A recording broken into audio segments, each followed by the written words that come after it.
غلاف کعبہ. غلاف کعبہ کی تاریخ خود کعبہ کی تاریخ سے الگ نہیں. غلاف کعبہ کو عربی زبان میں کسوہ کہتے ہیں. غلاف کعبہ کا اس قدر اہتمام مسلمانوں کے نزدیک کعبہ کی تعظیم و تقدیس اور بلند مقام و مرتبہ کو کرتا ہے. کعبہ کی تقدس کی وجہ سے ہر سال خانہ کعبہ پر ایک نئے مخملی غلاف کو چڑھایا جاتا ہے.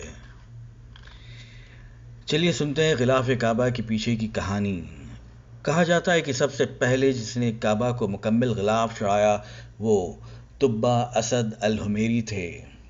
ان کو خواب میں نظر آیا کہ میں کعبہ کو غلاف چڑھا رہا ہوں، لہٰذا انہوں نے چمڑے کا غلاف چڑھایا. پھر انہیں خواب میں دکھائی دیا کہ اور غلاف چڑھائیں، تو انہوں نے یمن کے بنے ہوئے سرخ دھاری دار کپڑے کا غلاف چڑھایا.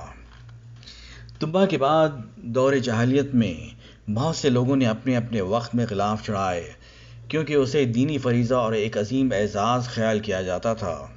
البتہ یہ قید نہ تھا کہ کب چڑھایا جائے اور کیسے چڑھایا جائے. کعبہ کو مختلف قسم کے چمڑے اور کپڑوں کے غلاف چڑھائے جاتے رہیں. اسلام کے دور میں غلاف کعبہ. رسول اللہ صلی اللہ علیہ وسلم اور صحابہ کرام رضی اللہ عنہم نے فتح مکہ سے قبل کعبہ پر غلاف نہیں چڑھایا، کیونکہ کفار اسے برداشت نہیں کر سکتے تھے.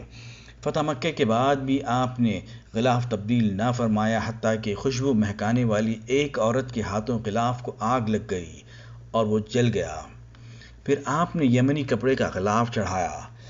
پھر سیدنا ابو بکر و عمر و عثمان رضی اللہ عنہم نے خبطی کپڑے سے غلاف چڑھائے. امیر معاویہ بن ابی سفیان رضی اللہ عنہما سال میں 2 دفعہ غلاف چڑھاتے تھے، عاشوراء کے دن ریشم کا اور رمضان المبارک کے آخری میں خبطی کپڑے کا. پھر یزید بن معاویہ، سیدنا عبداللہ بن زبیر اور عبد الملک بن مروان نے اپنے اپنے دور میں ریشمی غلاف چڑھائے. کعبہ کو ہر سال 2 غلاف پہنائے جاتے تھے، ایک ریشمی دوسرا خبطی. مامون کے عہد میں 3 غلاف پہنائے جاتے تھے، 8 ذی الحجہ کو سرخ ریشمی غلاف، 1 رجب کو خبطی اور 27 رمضان المبارک کو سفید ریشمی. اس کے بعد ناصر عباسی نے پہلے سبز رنگ کا پھر سیاہ رنگ کا غلاف پہنانا شروع کیا. اس وقت سے آج تک سیاہ رنگ کا غلاف ہی پہنایا جا رہا ہے. کہا جاتا ہے کہ خبطی کپڑا مصر سے لایا جاتا تھا اور کعبہ کو ڈھانپنے کے لیے استعمال ہونے والے بہترین کپڑوں میں سے ایک تھا. یمنی غلاف بھی ایک معیاری کپڑا تھا اور اس وقت سب سے زیادہ مشہور تھا. روایتوں کے مطابق جب بھی کپڑا دستیاب ہوتا تھا تو غلاف کعبہ کو وقتاً فوقتاً تبدیل کیا جاتا تھا. خلافت راشدین، اموی اور عباسیوں کے عہد میں یہی ہوتا رہا ہے. سیاہ رنگ کا انتخاب عباسی دور کے اختتام پر کیا گیا کیونکہ یہ پائیدار تھا اور دنیا بھر سے آنے والے زائرین، حجاج اور مختلف ثقافتوں کے لوگوں کے چھونے کو برداشت کر سکتا تھا. سعودی دور میں غلاف کعبہ کو بہت زیادہ توجہ ملی ہے.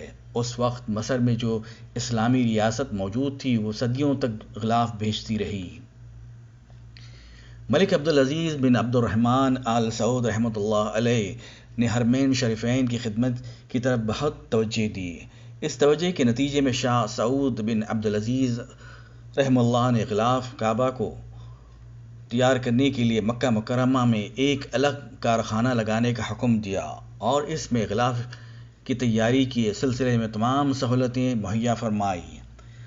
1382 ہجری میں شاہ فیصل رحمہ اللہ نے اس کارخانے کی تعمیر نو کا حکم دیا تاکہ غلاف انتہائی مضبوط اور عمدہ تیار ہو، نیز وہ کعبہ مشرفہ کے تقدس کے شایان شان ہوں.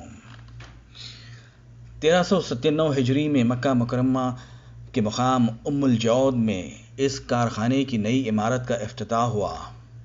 اس میں غلاف کی تیاری کے لیے جدید آلات لگائے گئے اور غلاف مشینی آلات سے بنایا گیا، لیکن اس کے ساتھ ساتھ دستی کشیدہ کاری کا انداز بھی قائم رکھا گیا، کیونکہ فنی لحاظ سے دستی کشیدہ کاری کا مرتبہ بہت بلند ہے. یہ کارخانہ مسلسل ترقی کی منازل طے کر رہا ہے اور دستی کشیدہ کاری کی روایت کو قائم رکھے ہوئے ہے تاکہ غلاف کعبہ انتہائی دلکش صورت میں تیار ہوتا رہے. غلاف ملک عبدالعزیز کمپلیکس برائے مقدس کعبہ کسوہ میں اعلیٰ ترین معیارات کے مطابق تیار کیا جاتا ہے۔ ریشم کو رنگنے کا عمل ریشم کے دھاگوں پر مومی کی تہ کو ہٹانے کے بعد شروع ہوتا ہے۔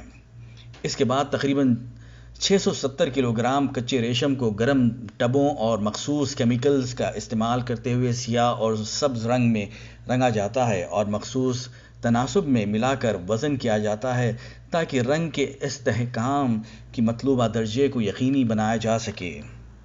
غلاف کعبہ کی صوتی استر کو بھی دھویا جاتا ہے اور پھر ریشم کو اوپری پردے کے لیے سیاہ اور اندرونی حصے کے لیے سبز رنگ سے رنگا جاتا ہے۔ غلاف کعبہ کو 120 کلو گرام خراط سونے کے دھاگے اور 100 کلو گرام چاندی کے دھاگے سے کپڑے پر کڑھائی کی گئی قرآنی آیات سے سجایا جاتا ہے۔ مقامی خبروں کے مطابق ایک نیا 850 کلو گرام غلاف کعبہ بنانے کی لاگت کا تخمینہ 25 ملین سعودی ریال سے زیادہ ہے، جو اسے دنیا کا سب سے مہنگا غلاف مانا جاتا ہے۔ ہر سال خانہ کعبہ کو ڈھانپنے والے پرانے سیاہ ریشمی غلاف کو ہٹا کر نیا غلاف چڑھایا جاتا ہے۔